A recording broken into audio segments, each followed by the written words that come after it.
युद्ध में घायल लक्ष्मण के प्राण बचाने के लिए पवन कुमार हनुमान वैद्यराज सुषेण को लेने लंका पहुंचे।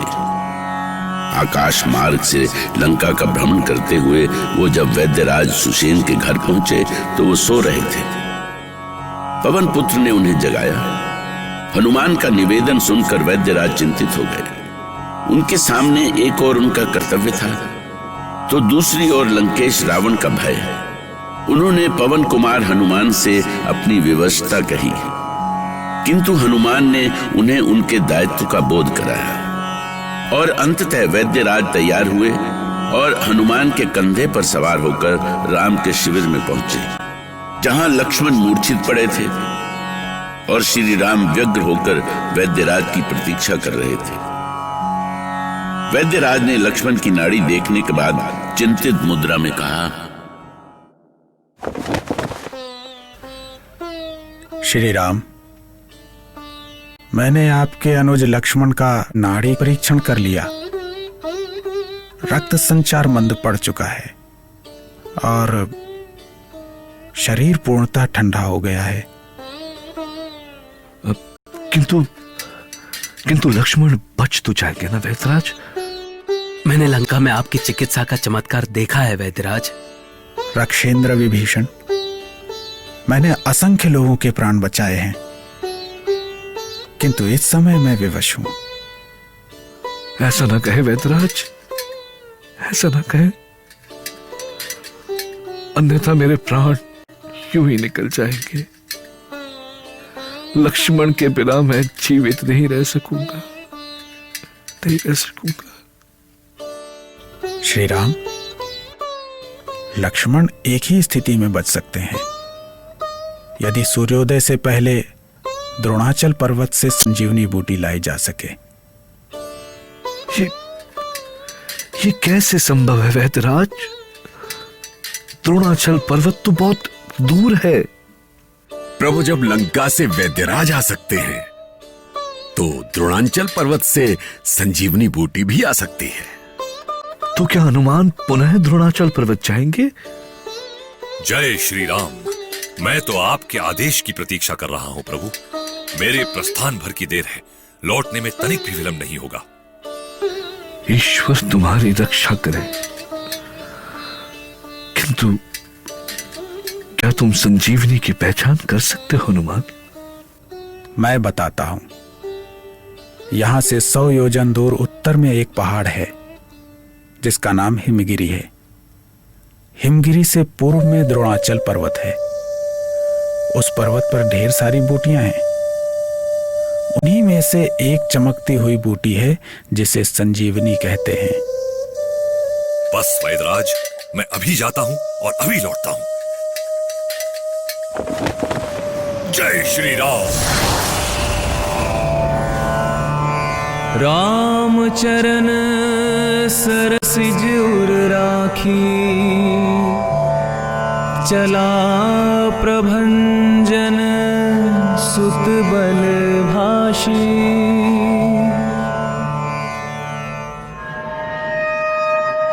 क्षमा करें महाराज दशानन, सूचना है कि वैद्यराज सुषेण का अपहरण करके राम के शिविर में ले जाया गया है। किंतु क्यों? लक्ष्मण के प्राणों की रक्षा के लिए।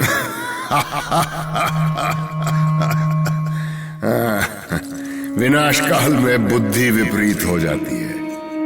राम अपने भाई की मृत्यु पर विजय पाना चाहता है, असंभव को संभव करना चाहता है। जिस प्राण की रक्षा विधाता नहीं कर सके उसे सुषेण वैद्य बचाएगा। भ्रम में है वो। किंतु वैद्यराज ने कई बार लोगों के प्राण लौटाए हैं महाराज। जब प्राण शेष हो तभी लौट सकते हैं। शक्ति के प्रहार से ना तो कोई बचा है और ना ही बचेगा। परंतु महाराज, वो उत्पाती वानर वैद्यराज के कहने पे औषधि लेने निकल पड़ा है। यदि वो सूर्योदय के पहले औषधि लेके लौट आया तो वैद्यराज उसे जीवित कर देंगे। तो क्या तुम एक वानर से औषधि ले आने की कल्पना कर सकते हो? अभी तक उस वानर ने प्रत्येक असंभव को संभव बनाया है महाराज। यदि तुम्हें कोई आशंका है तो भेज दो कालनेमी को। वो अपनी मायावी शक्ति से उस वानर का अंत कर देगा।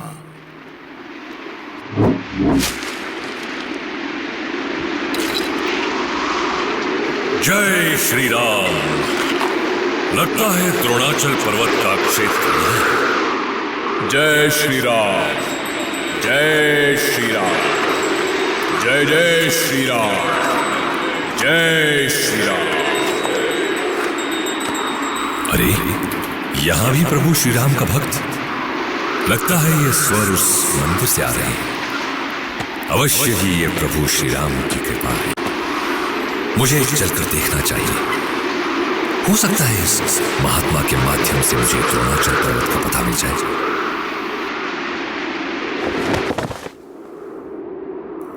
जय श्री राम।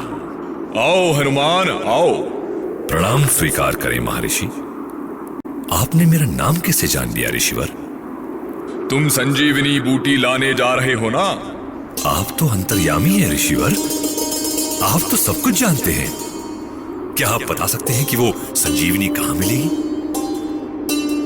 अवश्य। तुम पहले विश्राम कर लो, पुनः मैं तुम्हें संजीवनी तक पहुंचा देता हूं। क्षमा करें ऋषिवर।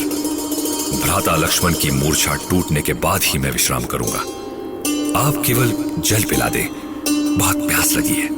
ठीक है, तुम उस सरोवर में स्नान करके आओ, पुनः मैं तुम्हें जल पिलाता हूं। ऐसा क्यों ऋषिवर? मुझे सूर्योदय के पहले प्रभु के पास पहुंचना है। तुम्हारा कार्य सिद्ध होगा। सरोवर में स्नान करने से तुम्हारी शक्ति बढ़ जाएगी। ये कोई साधारण सरोवर नहीं है। श्री राम के परम भक्त हनुमान श्री राम के किसी भी भक्त पर विश्वास कर लेते थे। यहां भी वही हुआ। ऋषि के कहने पर हनुमान सरोवर के पास गए। फिर श्री राम का स्मरण कर स्नान करने के लिए जल में प्रवेश किया, पर तभी एक भयानक दुर्घटना हुई।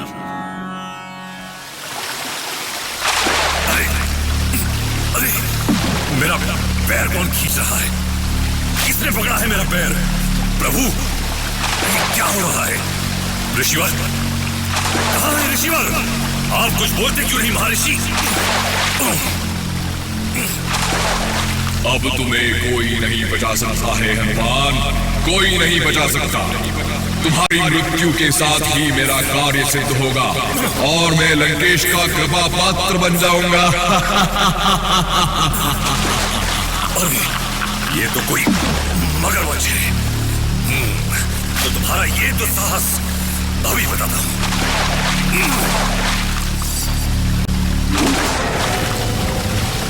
अरे ये सरोवर तो रक्त से लाल हो गया। छोड़ दो मुझे, छोड़ दो।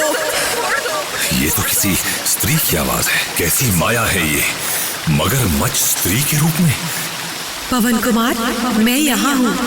ऊपर देखिए, मैं मुक्त हो गई हूँ।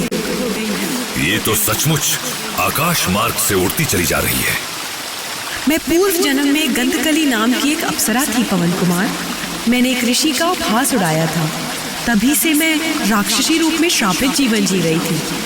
आपने मुझे इस जीवन से मुक्ति दी। ये सब मैं क्या देख रहा हूँ प्रभु? कहीं मैं अपने लक्ष्य से भटक तो नहीं गया? आप सत्य के मार्ग पर हैं हनुमान, परंतु कुटी में जो ऋषि आपकी प्रतीक्षा कर रहा है वो कोई महात्मा नहीं, वो राक्षस है। उससे बचकर रहिएगा पवन कुमार। वो आपको मार डालेगा, मार डालेगा आपको। ओह, तो ये बात है। मैं अभी बताता हूं उसे। हमने स्नान कर लिया महर्षि। अति उत्तम, अति उत्तम। अब तुम जलपान करके अपनी आत्मा तृप्त कर सकते हो। अरे महर्षि, अब आप विलंब क्यों कर रहे हैं? तुम्हारे लाभ के लिए ही विलंब कर रहा हूं हनुमान। तुम मेरे कमंडलू का जल पीकर असीम शक्ति के स्वामी बन जाओगे। मैं इस जल को अभिमंत्रित कर रहा हूं। ओह, शीघ्रता कीजिए ऋषिवर, शीघ्रता कीजिए। अपवित्रः पवित्रो वा सर्वास्थां गतोऽपि वा यः स्मरेत् पुंडरीकाक्षं स बाह्यां तरः शुचिः। अरे अरे हनुमान, ये क्या कर रहे हो? मुझ पर गदा प्रहार।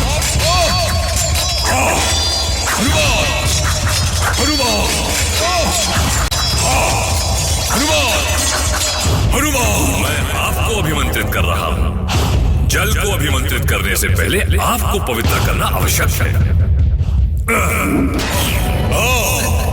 मर गया। और अब ये ले।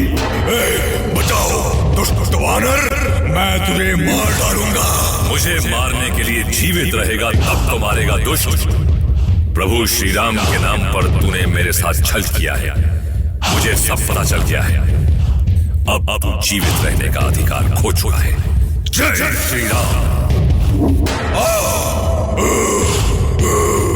पहले ये बता कि किसने भेजा है तुझे, किसका अनुचर है तू? मैं लंकेश रावण का अनुचर हूँ। उन्होंने तुम्हें मारने के लिए मुझे भेजा था। मुझे नहीं पता था कि तुम्हारी गदा में इतनी शक्ति है। अब तो पता चल गया ना। अब अपने मूल रूप में आ जा। मैं कालनेमी हूँ, लंकेश रावण का अनुचर कालनेमी। मुझे छोड़ दो, मैं तुम्हारी सहायता करूंगा।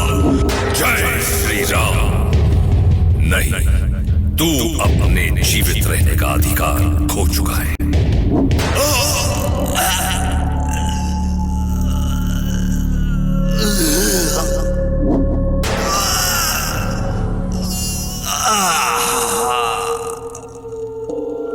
हनुमान श्री राम भक्त के रूप में काल नेमी को मारना नहीं चाहते थे, इसलिए उन्होंने सबसे पहले उसे अपने मूल रूप में आने के लिए कहा। और जैसे ही हनुमान की गदा से भयभीत काल नेमी अपने मूल रूप में आया, हनुमान ने उसे अपनी पूंछ में बांधा और चट्टान पर पटकना शुरू कर दिया। राम